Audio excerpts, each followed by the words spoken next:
After 2 miles of comparatively level ground, we came to the foot of Little Mountain and descended from the wagon to relieve the poor devils of mules. The near slope was much shorter, but also it was steeper far than Big Mountain.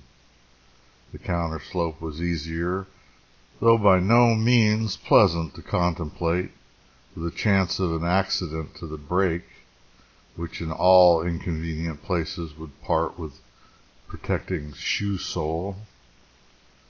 Beyond the eastern foot, which was 10 miles distant from our destination, we were miserably bumped and jolted over the broken ground at the head of Big Canyon. Down this pass, a turbulent little mountain stream tumbles over its boulder bed, girt with the usual sunflower, vines of wild hops, red and white willows, cottonwood, quaking asp, and various bushes near its cool, watery margin. And upon the easier slopes of the ravine, with the shin or dwarf oak, mountain mahogany, balsam, and other firs, pines, and cedars. The road was a narrow shelf along the broader of the two spaces between the stream and the rock, and frequent fordings were rendered necessary by the capricious wanderings of the torrent. I could not but think how horrid must have been its appearance when the stout-hearted Mormon pioneers first ventured to thread the defile, breaking their way through the dense bush, creeping and clinging like flies to the sides of the hills. Even now accidents often occur.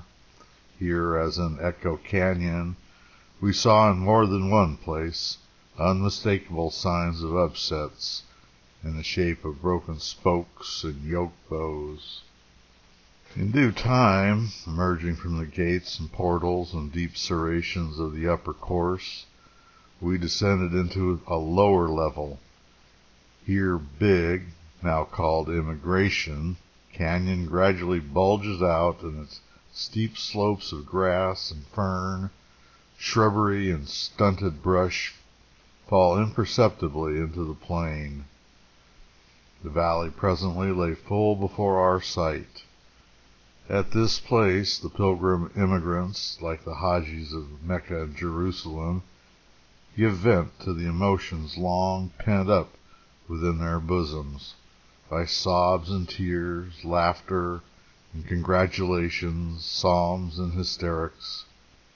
It is indeed no wonder that the children dance, that strong men cheer and shout, and that nervous women, broken with fatigue and hope deferred, scream and faint, that the ignorant should fondly believe that the Spirit of God pervades the very atmosphere, and that Zion on the tops of the mountains is nearer heaven than other parts of earth.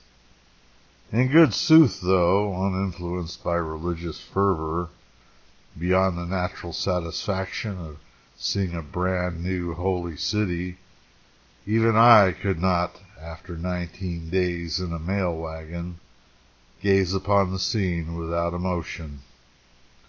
The sublime and the beautiful were in present contrast. Switzerland and Italy lay side by side.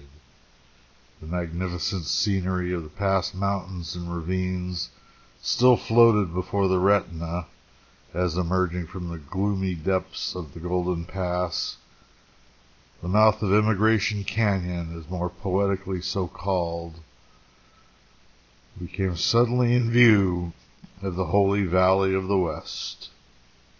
The hour was about 6 p.m. The atmosphere was touched with a dreamy haze, as it generally is in the vicinity of the lake.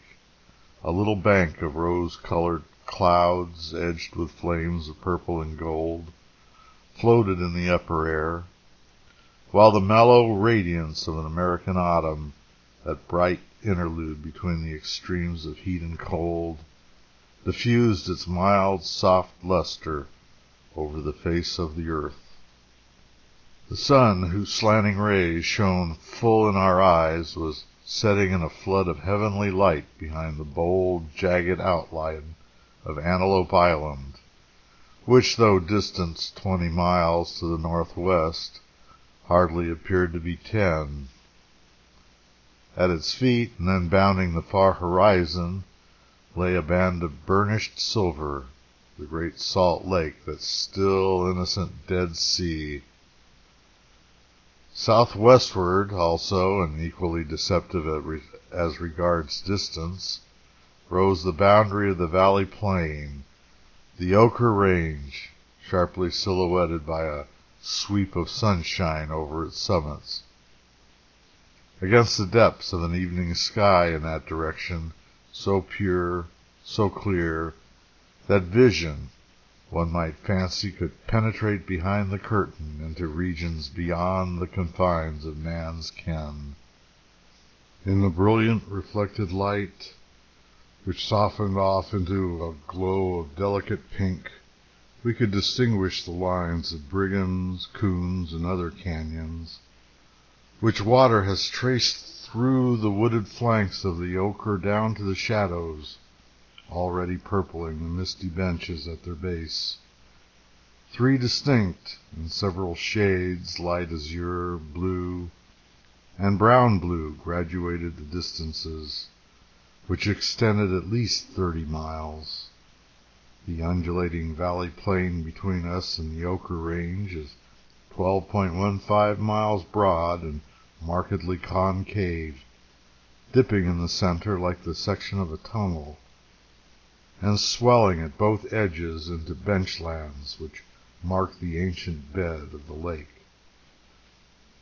Advancing, we exchanged the rough cayuse and the frequent fords of the ravine for a broad, smooth highway spanning the easternmost valley bench, a terrace which drops like a titanic step from the midst of the surrounding mountains to the level of the present valley plain. From a distance, the mouth of Emigration Canyon is about 4.3 miles from the city.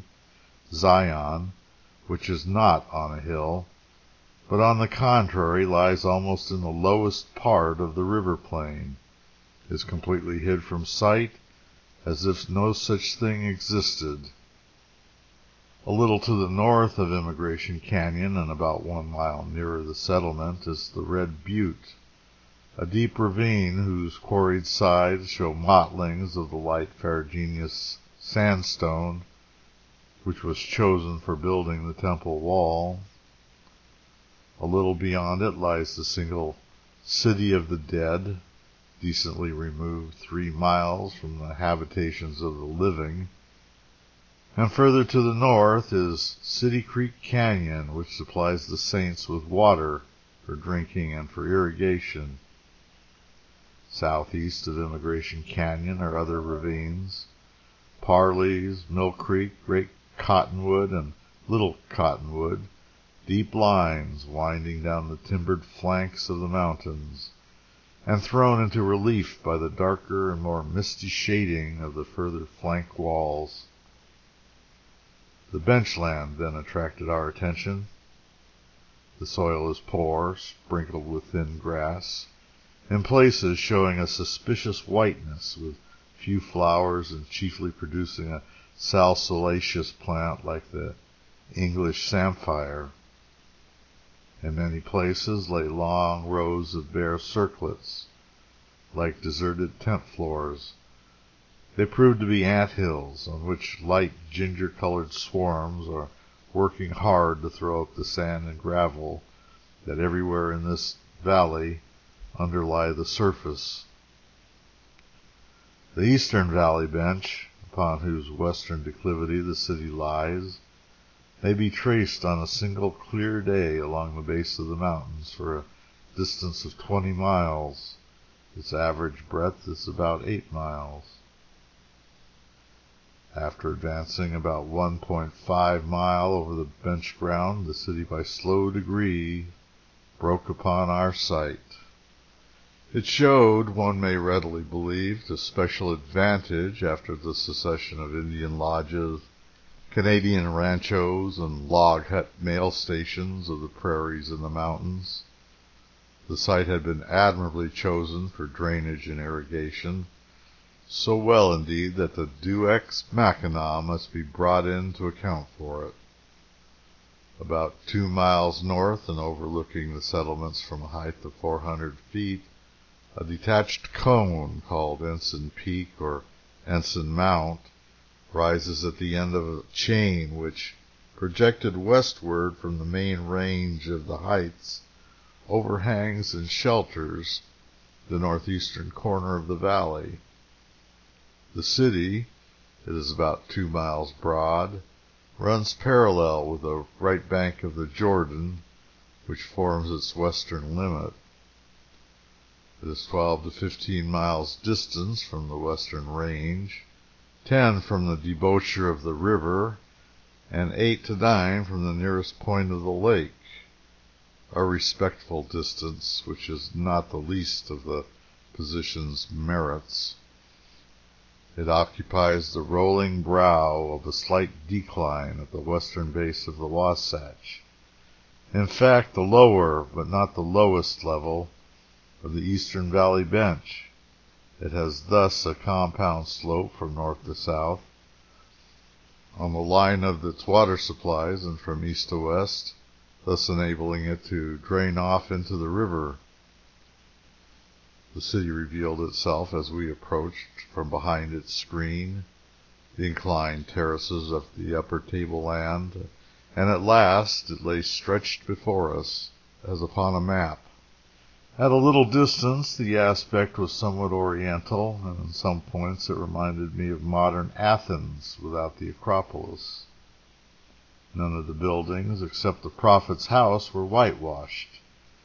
The material, the thick sun-dried adobe, common to all parts of the eastern world, was of a dull leaden blue, deepened by the atmosphere to a gray like the shingles of the roofs.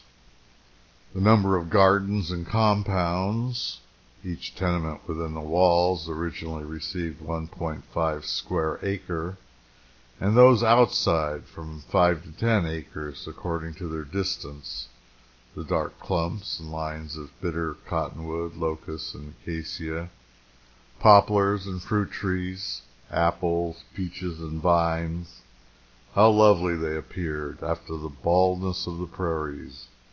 And finally, the fields of long-eared maize and sweet sorghum strengthened the similarity to an Asiatic rather than to an American settlement. The differences presently became salient. The farmhouses, with their stacks and stock, strongly suggested the old country. Moreover, domes and minarets, even churches and steeples, were wholly wanting, an omission that somewhat surprised me. The only building conspicuous from afar was the block occupied by the present head of the church. The courthouse, with its tinned Muscovian dome at the west end of the city, the arsenal, a barn-like structure on a bench below the Jebel Nur of the valley, Ensign Peak, and a sawmill built beyond the southern boundary were the next in importance. The road through the big field southeast of the city, 6 miles square, and laid off in 5-acre lots. Presently passing the precinct of habitation, we entered, at a slapping pace, the second ward, called Denmark, from its tenant, who mostly herd together. The disposition of the settlement is like that of the 19th century New World cities, from Washington, the future metropolis of the great Terra Australis, a system of right angles, the roads, streets, and lanes, if they can be called so, intersecting one another. The suburbs are thinly settled. The mass of habitations lie around and south of Temple Block. The streets of the suburbs are mere roads, cut by deep ups and downs and by gutters on both sides, which, though full of pure water, have no bridge save a plank at the trottoirs. In summer the thoroughfare are dusty, in wet weather steep with viscous mud. Upon the whole, the Mullerman settlement was a vast improvement upon its contemporaries in the valleys of the Mississippi and the Missouri. The road through the Faubourg was marked by posts and rails, which, as we advanced toward the heart of the city, were replaced by neat palings. The garden plots were small, as sweet earth must be brought down from the mountains, and the flowers were principally those of the old country, the red French bean, the rose, the geranium, and the single pink. The ground or winter cherry was common, so were nasturtiums, and we saw tansy, but not that plant for which our souls, well nigh weary of hopes, of juleps, long deferred, chiefly lusted, mint.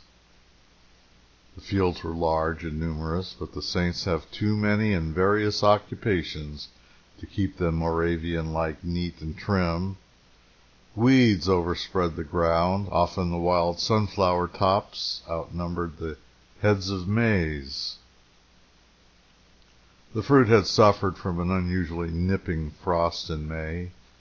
The peach trees were barren. The vines bore no produce. Only a few good apples were in Mr. Brigham Young's garden, and the watermelons were poor, yellow, and tasteless, like the African. On the other hand, potatoes, onions, cabbages, and cucumbers were good and plentiful. The tomato was ripening everywhere. Fat full-eared wheat rose in stacks, and crops of excellent hay were scattered about near the houses. The people came to their doors to see the mail coach as if it were a Derby dilly of old go by. I could not but be struck by the modified English appearance of the colony and by the prodigious numbers of the white-headed children. Presently we debouched upon the main thoroughfare, the center of population and business, where the houses of the principal Mormon dignitaries and the stores of the Gentile merchants combined to form the city's only street, which can be properly so called. It is indeed both street and market, for, curious to say, New Zion has not yet built for herself a bazaar or marketplace. Nearly opposite the post office, in a block on the eastern side, with a long veranda supported by trimmed and painted posts, was a two-storied, pent-roofed building, whose signboard, swinging to a tall, gibbet-like flagstaff, dressed for the occasion, announced it to be the Salt Lake House, the principal, if not the only, establishment of the kind in New Zion. In the far west one learns not to expect much of the hostelry. I had not seen aught so grand for many a day. Its depth is greater than its frontage, and behind it, secured by a porte cochere, is a large yard for corralling cattle. A rough-looking crowd of drivers, drivers' friends, and idlers, almost every man openly armed with revolver and bowie knife, gathered round the doorway to greet Jim and prospect the new lot, and the host came out to assist us in transporting our scattered effects. We looked vainly for a bar on the ground floor. A bureau for registering names was there, but temperance in public, at least, being the order of the day, the usual tempting array of bottles and decanters was not forthcoming. Upstairs we found a Gentile ballroom, a tolerably furnished sitting-room and bedchambers, apparently made out of a single apartment by partitions too thin to be strictly agreeable. The household had its deficiencies. Blacking, for instance, had run out, and servants could not be engaged till the expected arrival of the handcart train. However, the proprietor, Mr. Townsend, a Mormon from the state of Maine, when expelled from Nauvoo, he had parted with land, house, and furniture for $50, who had married an Englishwoman, was in the highest degree civil and obliging, and he attended personally to our wants, offered his wife's services to Mrs. Dana, and put us all in the best of humors, despite the closeness of the atmosphere, the sadness ever attending one's first entrance into a new place, the swarms of immigration flies, so called because they appear in September with the immigrants, and after living for a month die off with the first snow, and a certain populousness of bedstead, concerning which the less said the better. Such, gentle reader, are the results of my first glance at Zion on the tops of the mountains in the holy city of the far west. Our journey had occupied 19 days, from the 7th to the 25th of August, both included, and in that time we had accomplished not less than 1,136 statute miles.